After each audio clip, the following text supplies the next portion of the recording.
Pak Sutris merupakan seorang juru kunci dan seorang juru rawat situs yang tinggal di kaki Gunung Penanggungan, Jawa Timur.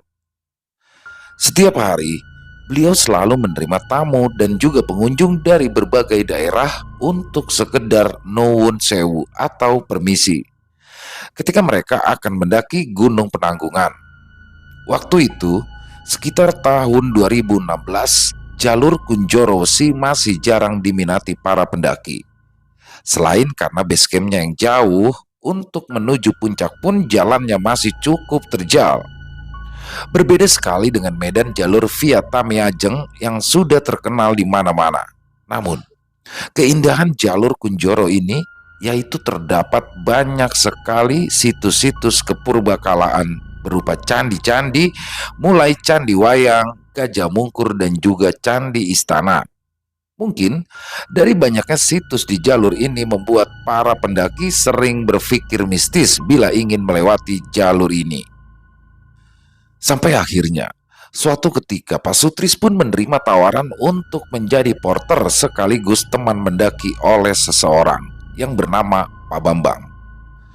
Pak Bambang ini rupanya ingin melakukan kegiatan penelitian dan ekskavasi terhadap candi-candi yang ada di Gunung Penanggungan. Dan salah satu jalur yang ia pilih adalah melewati jalur Kunjoro Wesi. Dengan jalur melewati percandian dan akan menginap di Candi Kendali Sodo. Rupanya, kegiatan Pak Bambang ini hampir melingkupi separuh area dari Gunung Penanggungan. Pak Sutris pun menyanggupi dan pendakian mereka berdua pun akan dimulai esok pagi. Mengingat Pak Bambang sampai di desa Kunjoro pada pukul 5 sore. Sambil menyiapkan persiapan untuk mendaki, mereka pun berbicara mengenai jalur gunung yang akan mereka lalui ini. Rencana awal ke Candi Wayang, kemudian kita ke Gajah Mungkur, lalu turun ke Candi Kerajaan, nah terus kita nerabas Kendali Sodo. Bisa kan Pak ya? Tanya Pak Bambang. Oke Pak, bisa saja. Cuma kalau ke Kendali itu agak jauh dan lumayan sensitif juga Pak di situ. Apa mau menginap di situ? Balas Pak Sutris. Walah Pak, sudah bukan zamannya takut sama hantu. Wong cuma candi saja. Sudah Pak, tenang, tidak ada apa-apa, ujar Pak Bambang dengan nada yang sedikit mengejek. Pak Sutris pun kala itu hanya menghela nafas panjang. Sebagai seorang juru kunci, tentunya ia tahu mana-mana saja candi yang bisa dibuat camp dan candi yang memang disakralkan. Tapi di sini Pak Sutris pun mau tidak mau harus menuruti keinginan dari Pak Bambang. Dan mungkin juga agar Pak Bambang nantinya mengerti maksud dari peringatan Pak Sutris. Keesokan paginya, setelah selesai sarapan, mereka berdua pun kembali mengecek peralatan pendakian. Pak Sutris dan Pak Bambang pun akhirnya memulai pendakiannya.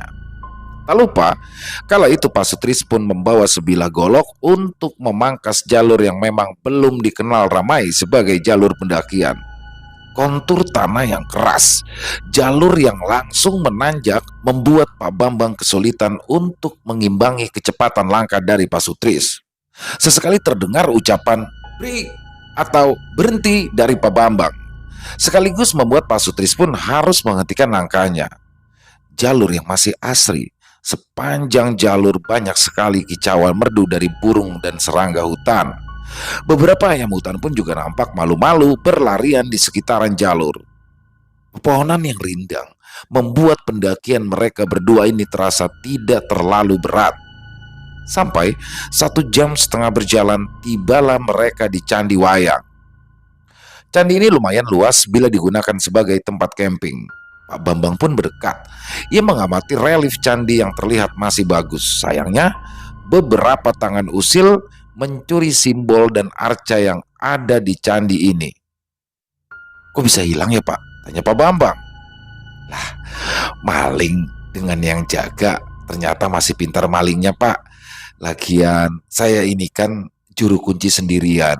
Jadi sulit bagi saya untuk mengontrol semua, tutur Pak Sutris.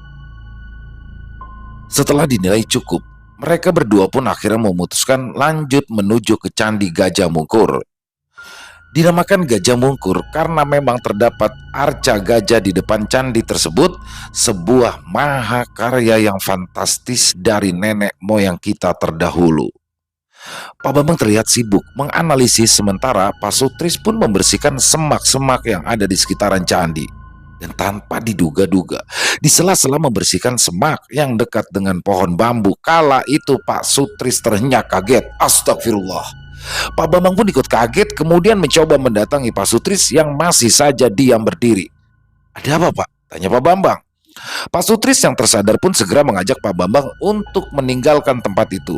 Setelah sampai di candi, barulah beliau bercerita. "Waktu aku lagi mangkas rumput, seperti ada timbunan daun mengumpul. Setelah aku tiup, ternyata ada ular besar sedang tidur di situ. Sisika tebal, besarnya sepohon pisang. Untung tadi nggak kebacok," tutur Pak Sutris yang masih agak kaget itu. "Alah Pak, cuma ular saja kok. Tak kira ada apa. Ya wis, ayo kita makan dulu. Sudah jam makan siang ini," ucap Pak Bambang dengan entengnya. Dalam makan siangnya tersebut, Pak Sutris pun di sini mencoba untuk menerawang. Seumur hidupnya menjadi juru kunci, baru kali ini ia melihat ular sebesar itu. "Mikir apa sih Pak?" senggol Pak Bambang yang mengerti rekan pendakiannya itu diam saja. "Sampean yakin tetap lanjut jalan ke Kendali Sodo?" tanya Pak Sutris balik. "Ya jelas yakin loh Pak. Kenapa Bapak tanya begitu?" "Seumur hidupku, aku belum pernah lihat ular sebesar itu. Dan biasanya kalau sudah begitu akan ada pertanda yang kurang baik," jelas Pak Sutris. "Sudahlah Pak, itu cuma ular. Terus ini kan kita di gunung, ya ada ular itu wajar. Tidak usah mikir macam-macam Pak. Masa gara-gara lihat ular saja nyali Bapak jadi ciut," sahut Pak Bambang. Pak Sutris pun hanya diam, batinnya bergelut. Kalau saja ini bukan tugas, pasti ia akan kembali turun. "Ya Pak, baik. Tapi sampean bantu baca doa ya. Semoga tidak ada apa-apa," pinta Pak Sutris. Iya, sudah, nggak usah mikir yang aneh-aneh lah," balas Pak Bambang. Pak Sutris pun hanya bisa bersabar sambil menghela nafas panjang. Dan setelah makan siang, akhirnya mereka memutuskan untuk langsung berjalan menuju Candi Kendali Sodo. Karena mengingat jarak candi yang cukup jauh dan juga harus menerabas jalur hutan yang lumayan rimbun, selama menebas ranting dan tetumbuhan yang ada, Pak Sutris tak henti-hentinya berdoa meskipun dengan nada yang pelan. Sementara Pak Bambang masih sibuk mengatur tas kerilnya yang cukup besar itu agar terhindar dari ranting-ranting pohon dan duri yang ada di tumbuhan semak yang terpangkas. Sampai akhirnya suasana langit yang semula terang lambat laun berubah menjadi senja. Pak Sutris terdiam. Menurut perhitungannya, seharusnya mereka berdua kini sudah sampai di Kendali Sodo. "Sebentar Pak, berhenti dulu," ucap Pak Sutris. "Loh, kenapa berhenti? Belum sampai Pak," keluh Pak Bambang. Pak Sutris mengira bahwa mungkin saja ia atau Pak Bambang tidak sengaja menginjak oyot Mimang. Karena menurut perhitungan Pak Sutris, kira-kira 3 jam perjalanan harusnya mereka berdua sudah sampai di Candi Kendali Sodo. Oyot Mimang atau akar mimang mempunyai mitos sebagai akar gaib di mana orang yang menginjak akar tersebut dapat membuatnya berputar-putar melewati daerah yang sama selama berkali-kali atau jarak perjalanan yang ditempuh menjadi sangat jauh. Dalam keadaan tersebut, akhirnya Pak Sutris pun memanjatkan doa sambil merapalkan beberapa doa-doa khusus agar sinergi antara pikiran dan fisiknya terhindar dari pemikiran yang aneh-aneh. Setelah berdoa, beliau pun membasuh kedua kakinya dan kaki Pak Bambang dengan harapan bila memang salah satu di antara mereka telah tidak sengaja menginjak oyot Mimang, maka gangguan gaib tersebut akan hilang. Dan alhamdulillah, setengah jam kemudian tepat jam 5 sore mereka berdua sudah tiba di Candi Kendali Sodo. "Ayo Pak, dirikan tendanya. Pak Malik mau surup," ajak Pak Sutris. "Ya Pak, ayo." Tumben, biasanya Pak Bambang ini banyak omong, Mungkin saja dia capek jalan dari Gajah Mungkur ke Kendali Sodo yang memakan waktu hingga 5 jam, pikir Pak Sutris kala itu. Setelah tenda berdiri, Pak Sutris pun langsung memasak untuk makan malam. Sementara itu Pak Bambang menyempatkan diri untuk meneliti situs Kendali Sodo walaupun kala itu hari sudah menjelang petang. Dari tenda, samar-samar Pak Sutris mendengar bahwa Pak Bambang tengah berbicara dengan seseorang. Tapi siapa? Dan setelah sampai di tenda, Pak Sutris pun langsung bertanya kepada Pak Bambang. Ada apa, Pak? Kok saya tadi dengar Bapak berbicara dengan seseorang? Wah, itu Pak, ada ibu-ibu sendirian habis beribadah di candi, Pak. Di sini Pak Sutris pun terperanjat. Ia nampak seolah-olah tak percaya dengan apa yang ia barusan dengar. Beneran, Pak? Lah iya, buat apa saya bohong? Memangnya kenapa? Tanya Pak Bambang penasaran. Pak, jalur menuju Candi Kendali Sodo ya hanya jalur yang kita lewati tadi, Pak. Tidak ada jalur yang lain, ucap Pak Sutris. Seketika tubuh Pak Bambang melemas. Rupanya mentalnya kini sudah mulai goyah. Terus ini bagaimana, Pak? Ujar Pak Bambang mulai gelisah. Ya sudah, gak apa-apa. Banyak berdoa saja, Pak. Saya tak jaga tenda. Anda istirahat saja. Besok kan masih ada candi yang harus dikunjungi. Sudah, Pak. Sepertinya kita besok langsung turun saja. Kapan-kapan saja dilanjutkan lagi ke candinya, ucap Pak Bambang. Rupanya setelah mengalami beberapa kejadian di luar nalar, keberanian Pak Bambang langsung luntur. Senja perlahan berubah menjadi malam, menjadikan suasana di sekitaran menjadi gelap gulita. Pak Sutris pun izin untuk mencari kayu bakar di sekitaran candi. Pak Bambang awalnya keberatan, namun karena sadar bahwa ia juga butuh penerangan, maka mau tak mau ia pun akan menjaga tenda sendirian. Sebelum pergi, Pak Sutris pun berpesan kepada Pak Bambang bahwa jangan pernah mencoba keluar tenda sekalipun ada yang memanggil namanya atau mendengar sesuatu di luar tenda. Hiraukan saja, nanti saya sendiri yang akan datang membuka pintu tenda ini, tegas Pak Sutris. Pak, jangan lama-lama ya Pak, ucap Pak Bambang cemas. Iya, banyak berdoa saja ya. Pak Sutris pun di sini menutup pintu tenda, meninggalkan Pak Bambang sendirian. Di mana malam itu akan menjadi terasa sangat-sangat panjang bagi keduanya. Berbekal headlamp dan sebuah parang, Pak Sutris pun menutup pintu tenda, sementara Pak Bambang mau tidak mau harus menggunakan senter handphone miliknya. Karena sedari awal Pak Bambang tidak berpikir bahwa mereka akan mengalami kejadian seperti ini. Pak Sutris pun berjalan perlahan meninggalkan tenda. Setelah memeriksa sekeliling candi, Pak Sutris kala itu hanya menemukan beberapa kayu dan juga ranting kering. Dirasa kurang, Pak Sutris pun akhirnya memberanikan diri untuk menyusur jalur yang ia lewati tadi siang karena memang hanya itulah satu-satunya jalur pada waktu itu. Sebenarnya Pak Sutris bisa saja sedikit menuruni jalur celeng yang ada di bawah candi. Namun karena medan yang terlalu curam dan juga banyak pijakan yang sudah ditumbuhi lumut, Pak Sutris pun tidak mau mengambil resiko itu. Pak Sutris pun melangkah dalam gelapnya rimba. Dalam usahanya untuk mencari kayu bakar, Pak Sutris sering sekali merasa bahwa ia tengah diikuti oleh seseorang. Bukan karena ada suara langkah kaki, namun sesekali ada angin semilir yang terkadang berhembus di tengkuknya. Pak Sutris di sini lebih memilih untuk tidak menggubrisnya sampai ia pun tiba di suatu pohon yang terlihat sudah cukup kering. Di mana di sebelah pohon itu terdapat pula sebuah pohon asem yang berukuran sangat besar. Setelah dirasa cukup untuk dijadikan sebagai bahan api unggun, Pak Sutris pun memotong pohon kering tersebut. Tak lupa pula ia berdoa dan meminta izin.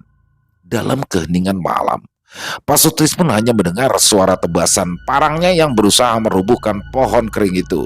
Sampai ketika ia hampir selesai merubuhkan pohon tersebut, ia pun seperti mencium bau ketela yang dibakar terlalu lama sehingga menimbulkan bau gosong. Jantungnya tiba-tiba berdetak lebih cepat. Keringatnya berubah menjadi seperti hawa dingin. Ia tahu dan sudah pasti tahu bahwa bebauan semacam ini merupakan sebuah pertanda akan munculnya sebuah sosok tinggi besar berbulu hitam. Pak Sutris pun berdoa dan mempercepat pekerjaannya. Untungnya, sampai pohon itu jatuh dan dipotong kecil-kecil, Pak Sutris tidak melihat sosok itu muncul. Hingga saat ia berdiri dan akan berjalan kembali menuju tenda, ia mendengar suara auman harimau tepat di belakangnya. Auman tersebut begitu keras sampai-sampai dengkulnya terasa lemas. Ia sadar bahwa jika ia berlama-lama di situ, maka ia akan berada dalam posisi berbahaya. Dengan langkah tenang perlahan, Pak Sutris pun berjalan sambil terus melafalkan doa hingga bau dan suara tersebut perlahan menghilang. Sekarang tinggallah Pak Sutris yang harus terus berdoa dan berkonsentrasi agar kejadian tadi siang yang ia yakini menginjak oyot Mimang tidak terulang lagi. Dalam lantunan doanya, sesekali ia mencium bau dupa, padahal ia yakin sekali jika tidak ada orang lain yang mendaki ke jalur ini. Puji syukur, dalam sisa perjalanannya balik menuju ke tenda, Pak Sutris tidak lagi mengalami gangguan. Ketika ia membuka tenda, kala itu ia melihat Pak Bambang sedang tidur terlungkup seperti orang yang ketakutan. Pak Sutris pun mencoba membangunkannya. Pak Bambang bangun. Ia pun mencoba memperjelas apa yang ia lihat. Dan setelah ia yakin bahwa yang ada di depannya itu adalah benar-benar Pak Sutris, ia pun berbicara dengan sedikit agak kesal. "Ini betul sampean kan, Pak?" "Lah ya benar, memang ada apa?" Di sini, Pak Bambang mulai bercerita.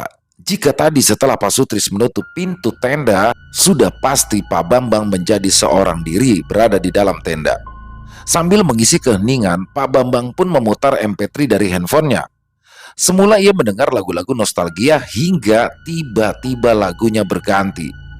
Pak Bambang sendiri memang menyukai lagu-lagu nostalgia dan lagu-lagu tembang Jawa. Dan entah karena handphonenya yang mendadak koslet atau bagaimana, MP3 di handphonenya kini berubah menjadi tembang Jawa. Padahal Pak Bambang sangat yakin jika tadi ia tidak menyentuh ataupun mengalihkan lagu yang didengar sebelumnya. Suara tembang Jawa itu pun juga tiba-tiba mengeras dengan sendirinya sehingga membuat Pak Bambang panik. Ia berusaha untuk mengecilkan volumenya, tapi tidak bisa. Alhasil karena sudah diliputi rasa takut, Pak Bambang pun lalu mematikan handphonenya. Dan baru saat itulah lagu tersebut benar-benar mati. Saat handphonenya mati, otomatis senter yang ada di belakang layar handphone pun juga ikut mati. Dan saat ia menghidupkannya kembali handphone, Pak Bambang mencium semerbak bau dupa. Ia terdiam, mencoba meyakini bau tersebut. Lama-kelamaan bau dupa itu pun semakin kuat yang diikuti dengan suara lonceng. Pak Sutris, hening. Tak ada jawaban. Hingga beberapa kali Pak Bambang memanggil pun hasilnya tetap sama. Hingga akhirnya Pak Bambang yang semula duduk kini dengan lesu yang membaringkan tubuhnya. Sampai ketika ia pun berhasil menyalakan handphone dan senter. Di luar, dalam pantulan cahaya dari dalam tenda, ia melihat beberapa orang yang lewat di depan tendanya. Dan yang membuat Pak Bambang sangat ketakutan luar biasa adalah orang-orang yang lewat tadi, langkah suara kakinya tidak terdengar. Ya, ia hanya mendengar orang-orang tersebut seperti berbicara sesuatu, tapi Pak Bambang tidak paham dengan apa yang dibicarakannya. Terbesit pikiran Pak Bambang untuk segera keluar dari tenda. Ia ingin memastikan bahwa orang-orang tersebut benar manusia ataupun bukan. Namun di sini ia ingat nasihat dari Pak Sutris bahwa sampai dengan Pak Sutris datang, jangan pernah membuka pintu tenda. Entah karena kapok dengan segala sifat keras kepalanya dan yang ia alami sampai sejauh ini, Pak Bambang akhirnya lebih memilih untuk tidak keluar tenda. Ia pun hanya bisa berdoa dan berharap sebuah ini bisa berlalu. Ia melihat jam. Jam kala itu sudah menunjukkan pukul 9 malam dan belum ada tanda-tanda dari Pak Sutris muncul. Sementara suara di luar tenda masih ramai orang bercakap-cakap. Hingga pada suatu ketika Pak Bambang mendengar suara Pak Sutris. Pak Bambang, kesini Pak, bantuin aku." Pak Sutris, Pak Sutris di mana? Saut Pak Bambang dari dalam tenda. Di sini Pak, kesini, bantu aku. Kayunya banyak ini loh. Pak Bambang kala itu sudah akan membuka pintu tenda sampai ia pun dikagetkan dengan suara laki-laki yang tertawa. Ia pun lalu mengurungkan niatnya dan kembali terduduk lemas di dalam tenda. Orang tidak berani saja, mentang-mentang jadi pemberani. Memang manusia tidak tahu batas, ujar suara dari luar tenda. Pak Bambang meringkukkan badannya. Ia kini sudah sangat ketakutan. Kini ia menyesal karena sudah keterlaluan meremehkan situs Gunung Penanggungan. Kini Pak Bambang pun hanya bisa diam sambil berharap Pak Sutris segera datang. Suara ramai di luar tenda masih terus terdengar dengan jelas. Aroma dupa pun juga semakin menguat. Suara lonceng terdengar juga berirama, seakan-akan memang ada peribadatan yang tengah dilaksanakan di Candi Kendali. Sampai dalam diamnya, Pak Bambang kala itu dikejutkan dengan suara geraman seorang lelaki. Suaranya cukup berat dan seperti terdengar tidak cukup senang. Bau dupa perlahan-lahan berubah menjadi bau ketela yang dibakar sampai mengeluarkan bau gosong. Pak Bambang pun bersembunyi di dalam selimut. Ia mencoba untuk berdoa, namun rasa takutnya sudah melebihi kecakapannya dalam mengucapkan doa sehingga ia pun hanya bisa lancar membaca basmalah beberapa kali. Sampai akhirnya ia pun mendengar pintu tenda dibuka, namun ia belum berani untuk mengeluarkan kepalanya dari dalam selimut sampai ia pun merasakan sesuatu yang masuk ke dalam tendanya dan menyentuh-nyentuh kakinya. Dengan keberanian yang tersisa, ia pun menoleh. Dan untung, itu ternyata adalah Pak Sutris. Pak Sutris yang melihat Pak Bambang ketakutan itu pun akhirnya mencoba menenangkan bahwa semua akan baik-baik saja. Tentunya Pak Sutris sendiri pun tidak langsung menceritakan kejadian yang sudah ia alami tadi. Ia hanya ingin agar suasana malam itu kembali kondusif. Setelah membuat api unggun, Pak Sutris pun kembali menanyakan tujuan Pak Bambang tentang penelitiannya ke candi berikutnya. Bagaimana Pak? Dilanjutkan apa tidak? Nggak usah Pak, besok pagi kita langsung turun saja, ajak Pak Bambang. Oh baik, ya sudah kalau begitu, balas Pak Sutris. Karena suasana sudah mulai kondusif, keduanya pun sejenak menikmati gugusan bintang dan gemerlapnya lampu kota di bawah pada malam hari. Sejenak mereka berdua melupakan ketakutan dan kekacauan batin atas kejadian yang sudah mereka alami hari ini. Tidak ada yang menyangka memang bahwa pendakian kali ini begitu rumit dalam benak hati Pak Sutris. Hingga ketika waktu mulai menunjukkan pukul 12 malam, mereka berdua pun lalu masuk ke tenda. Suasana sedikit hangat karena api unggun. Badan yang sudah letih dan pikiran yang lumayan kacau membuat Pak Bambang dan Pak Sutris pun langsung tertidur cukup pulas. Padahal Pak Sutris di awal sudah berencana untuk tidak tidur, namun mungkin karena sudah saking lelahnya ia pun akhirnya tertidur. Dalam keheningan malam dan di balik kehangatan selimut, tiba-tiba saja Pak Bambang terbangun karena ia mendengar sesuatu yang membuatnya membangunkan Pak Sutris yang tidur di sebelahnya. Pak, suara apa itu Pak? Pak Sutris yang kala itu kesadarannya belum genap 100% juga mendengar suara itu. Itu adalah suara gemuruh. Loh, ada apa ini? Masa longsor? Suaranya begitu jelas, seperti ada longsoran tanah sedang menuju ke arah tenda mereka. Pak Sutris segera keluar tenda. Ia pun lalu menyorotkan senternya memeriksa keadaan di atas tenda dan candi. Hening, nampak tidak ada apa-apa. Pak Sutris pun kembali masuk dan mengatakan bahwa mungkin tadi hanyalah halusinasi mereka berdua. Namun Pak Bambang menolak anggapan itu. Ia bersikeras bahwa suara tersebut terdengar sangat nyata. Jika mungkin halusinasi, tidak mungkin Pak Sutris juga ikut mendengarnya. Dan karena tidak mau berdebat, Pak Sutris pun akhirnya berinisiatif untuk terjaga di sisa malam. Sementara Pak Bambang pun kembali melanjutkan tidurnya. Namun lagi-lagi Pak Sutris seperti disirap.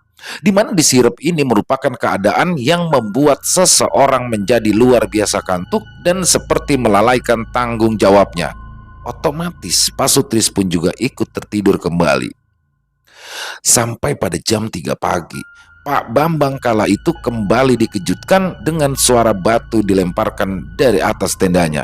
Lama-kelamaan, batu tersebut seolah-olah bertambah besar, sehingga suara yang dihasilkan seperti batu besar yang jatuh. Pak Bambang pun membangunkan Pak Sutris kali ini dengan nada capek dan seolah putus asa. Pak Bambang berucap, "Pak, Pak, sudah Pak, kita turun sekarang saja." Pak Sutris pun seperti tidak menolak ajakan dari Pak Bambang, ia pun mengiyakan. Pak Sutris keluar tenda terlebih dahulu, dan ketika ia melihat ke atas nampak tidak terjadi apa-apa selain angin gunung yang berhembus. Sampai pada akhirnya ia pun melihat di salah satu sudut candi sepasang mata merah yang menyala. Yang membuatnya terlihat menakutkan adalah bahwa sepasang mata tersebut terletak berada di atas jurang. "Pak Bambang, cepat selesaikan kemas-kemasnya." Setelah Pak Bambang keluar, mereka berdua pun langsung merubuhkan dan merapikan tenda. Setelah dirasa tidak ada yang tertinggal dan api unggun dirasa sudah benar-benar mati, mereka berdua pun akhirnya bergegas untuk turun. Sebelum turun, Pak Sutris pun berdoa dan mengucapkan salam yang ditujukan kepada sosok penghuni yang mendiami Candi Kendali Sodo. Dan saat akan turun, sekelebat Pak Sutris melihat adanya bayangan hitam yang masuk ke dalam serambi candi. Dalam perjalanan turun, tak lupa-lupanya Pak Sutris mengajak Pak Bambang untuk selalu memanjatkan doa. Hingga akhirnya, terdengarlah dari bawah sayup-sayup kiroah di masjid. Dan tepat jam 4 pagi, saat azan subuh berkumandang, Pak Sutris dan Pak Bambang sudah tiba di Candi Wayang. Mereka berucap syukur sekaligus bingung. Bagaimana bisa mereka sampai di Candi Wayang secepat ini? Mengingat mereka kemarin butuh waktu 4-5 jam untuk sampai di Kendali Sodo. Setelah azan subuh selesai, mereka berdua pun lalu melanjutkan perjalanan turun. Pak Sutris bersyukur bahwa perjalanan turun mereka berdua tidak lagi mengalami gangguan-gangguan aneh. Sampai akhirnya jam 5 pagi lebih 15 menit, mereka berdua sampai di rumah Pak Sutris. Istri Pak Sutris yang kebetulan sedang membersihkan halaman pun ikut kaget kala melihat sang suami dan tamunya pulang lebih awal. "Loh, katanya menginap 2 hari 2 malam, Pak." "Wes, buatkan minuman dulu, nanti tak ceritakan." Istri Pak Sutris pun lalu masuk rumah meninggalkan Pak Sutris dan Pak Bambang. Namun mereka berdua tetap mengucap banyak syukur bahwa mereka kini bisa pulang dengan lancar dan selamat. Setelah istrinya selesai membuatkan teh hangat, Pak Sutris pun mulai menceritakan semua kejadian yang ia alami. Begitupun dengan Pak Bambang yang bercerita tentang kesendirian dan juga gangguan yang ia alami ketika berada di dalam tenda seorang diri. Istri Pak Sutris yang mendengarnya pun hanya bisa geleng-geleng kepala. Namun, ia pun bersyukur bahwa sang suami dan tamunya itu bisa kembali pulang dengan selamat. Setelah pendakian itu, Pak Bambang pun merasa kapok karena sudah sembarangan berucap dan seolah-olah bersikap angkuh. Pak Sutris pun hanya mengatakan bahwa semua kejadian tersebut pasti membawa hikmah tersendiri untuk Pak Bambang dan juga untuk dirinya sendiri. Seandainya saja sejak ia melihat ular besar itu, Pak Sutris memutuskan untuk turun, mungkin kejadian-kejadian tadi juga tidak akan terjadi. Tujuan dari kisah ini adalah bukan untuk menempatkan candi sebagai tempat yang menakutkan, akan tetapi menjadi sebagai pengingat bahwa di mana bumi dipijak, disitulah langit dijunjung. Bahwa bila kita berkunjung di suatu tempat, kita juga harus bisa menghormati tempat yang kita datangi tersebut. Dan kini, jalur pendakian Gunung Penanggungan via Kunjoro Wesi sudah mulai ramai dilewati oleh para pendaki. Bahkan akses menuju ke Candi Kendali Sodo pun sudah dibuatkan jalur yang aman untuk para pendaki. Meskipun untuk ke sana medan yang dilalui masih terbilang lumayan terjal. Dan jalur celeng Yang dilihat oleh Pak Sutris kini sudah menjadi jalur pendakian dari arah Desa Trawas yang biasanya digunakan oleh masyarakat untuk melaksanakan ibadah di Candi Kendali Sodo. Semoga situs-situs dan juga candi di Gunung Penanggungan tetap terjaga kelestariannya agar nantinya generasi-generasi di masa yang akan datang mampu menikmati dan juga merawat warisan budaya yang luar biasa ini dari nenek moyang kita, leluhur, dan juga para pendiri bangsa kita ini. Selesai. Wow, kisah yang luar biasa ya. Ini syarat banget maknanya ya, banyak sekali hikmah yang bisa kita ambil dari kisah ini.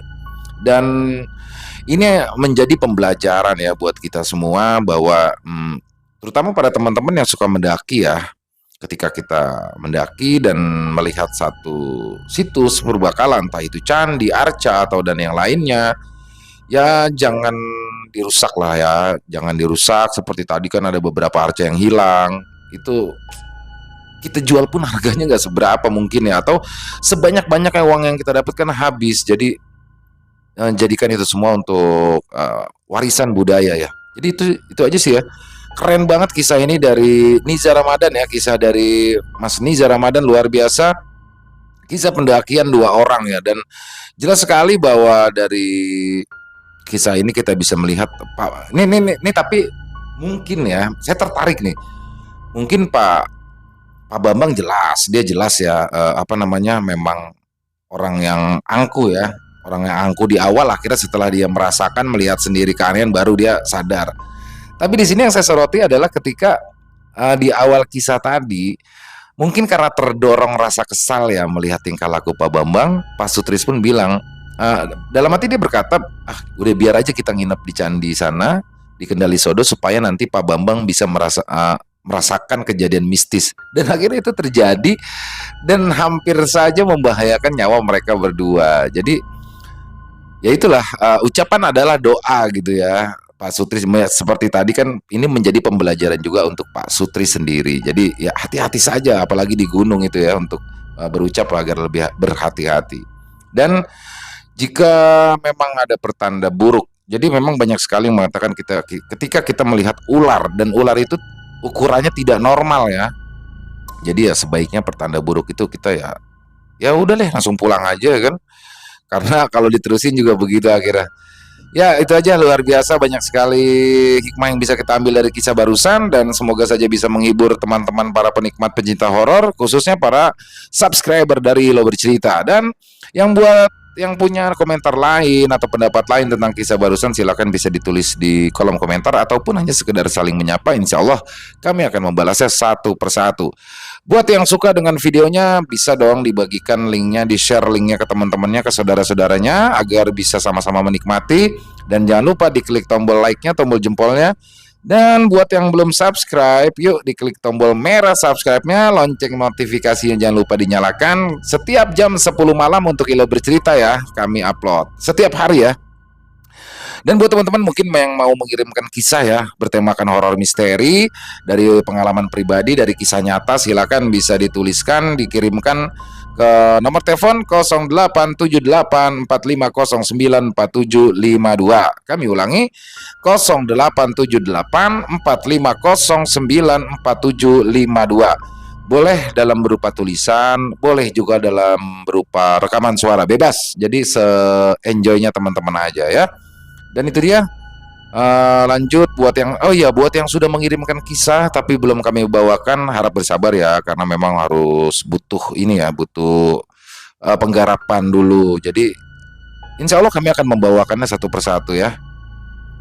Dan di akhir kata saya mengucapkan permohonan maaf apabila ada kata-kata saya mungkin yang kurang berkenan di hati teman-teman, atau mungkin ada kata-kata saya yang salah. Saya mohon dibukakan pintu maaf yang seluas-luasnya, karena saya hanyalah manusia biasa, tempatnya salah dan dosa. Dan sampai jumpa lagi di konten-konten kami yang selanjutnya, yang pasti tidak kalah serunya, yang pasti tidak kalah horornya, masih bersama saya Ilo di Ilo Bercerita. Salam sehat, sukses selalu untuk kita semua. Amin amin ya robbal alamin. Wassalamualaikum warahmatullahi wabarakatuh.